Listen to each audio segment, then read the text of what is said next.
Thank you for watching, and remember to like this video and subscribe to my channel. Thank you for your support. Need to know ahead of time where you'll go and what you'll do if severe weather and tornadoes threaten you and your family. Meteorologist Mark Elliott has some tips. Is the last thing we want to hear, Dr. Postel.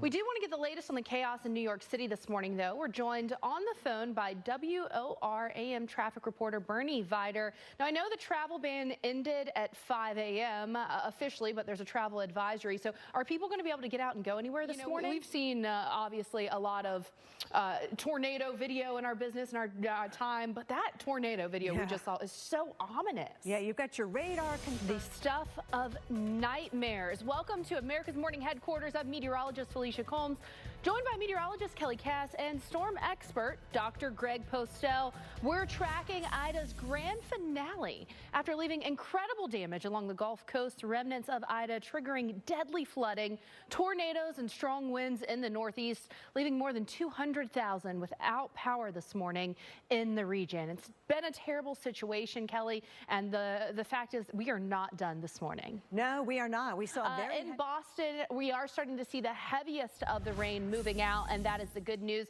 But the bad news is even though the rain is coming to an end, we're still going to feel those impacts of all the rain that we've seen in the past several hours. Just since midnight in Boston, we've seen more than 2 inches of rain. That's a lot of rain in a very short period of time. So you'll notice that the bulk of the heavy rain right now south of the Boston metro area down towards, say, Brockton, but we're still dealing with those impacts of the flash flooding. So that flash flood warning that was set to expire has been extended until 9 a.m. through the rest of the morning. So you'll notice here what we're seeing, still some showers lingering around from Boston through Quincy as we head through the later morning hours, but you're really going to see the intensity of the rain coming down and then eventually moving out completely as we head through the later morning into your lunch hour. Let's take a look at the Cape, Martha's Vineyard, Nantucket. You guys have a swath of very heavy rain yet to move through the later morning hours. By your lunch hour, we're mostly done. There might be a stray sprinkle this afternoon, but in general, we're going to have that dry air moving in, and it's going to knock this wetness out. Now to Manchester, where you have those showers out towards, say, Raymond as well, some light rain still ongoing.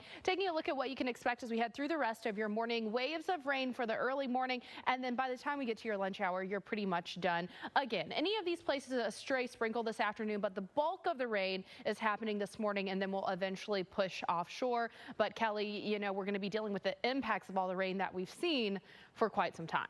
Absolutely. And I would suggest doing that. The rain has moved out, but the issues that the flooding caused has not moved out. It's still going to stick around for a little while. We still have very heavy rain moving over the Cape right now. Martha's Vineyard getting slammed with heavy rain. You can see some of the rainfall totals that we've seen in the past 12 hours. Now, everywhere that you're seeing orange is radar estimated 5 to 8 inches.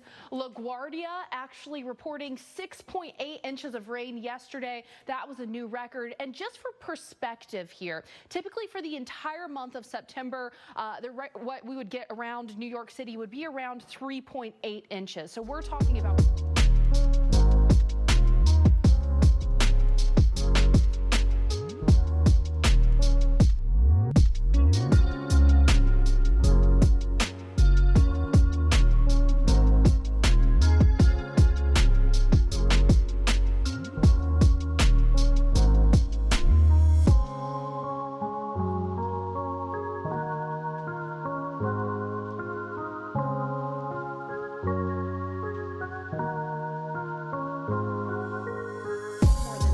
from the rain that we saw causing all of the issues. Many flash flood warnings still ongoing. That flash flood warning for Boston just got extended until 9 a.m. It was set to expire until 6 a.m., but we're having so many issues. Even as the rain moves out, what's left behind, the water's still standing, the ponding, the flooding is still causing very many issues. We have another flash flood warning here for Providence, included in that, Cranston, Warwick, until 7:45.